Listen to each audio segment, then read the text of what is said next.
Welcome to our channel. Today we how to disable call tracking in CallRail step by step clearly. To disable call tracking in CallRail, start by logging into your CallRail account. From the dashboard, locate the Numbers tab in the navigation menu. Click on Numbers to view your list of phone numbers.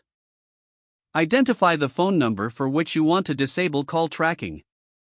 Click on that specific phone number to access its settings.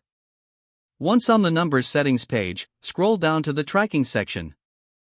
Look for the option labeled Call Tracking. Toggle the switch to disable call tracking for that number. After making the change, scroll down and click on the Save button. To ensure the settings have updated, navigate back to the Numbers tab.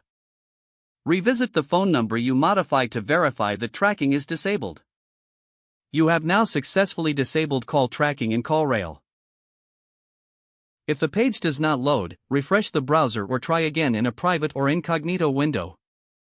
Make sure you are using the correct email address, then retype it carefully to avoid small typos. If your password is not accepted, use the reset option and create a new strong password you can remember.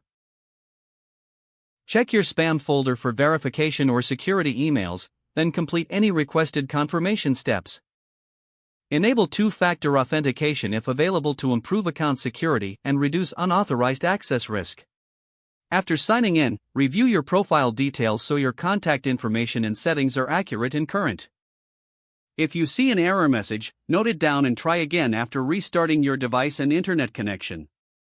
Log out when you finish, especially on shared devices, to keep your account and payment information secure. If the page does not load, refresh the browser or try again in a private or incognito window. Make sure you are using the correct email address, then retype it carefully to avoid small typos.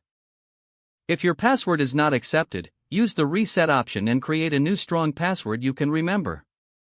Check your spam folder for verification or security emails, then complete any requested confirmation steps. Enable two-factor authentication if available to improve account security and reduce unauthorized access risk.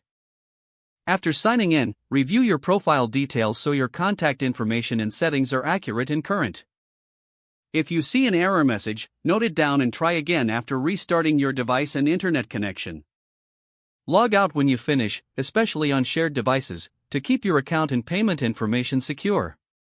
Don't forget to like this video and subscribe to our channel for more step-by-step tech guides.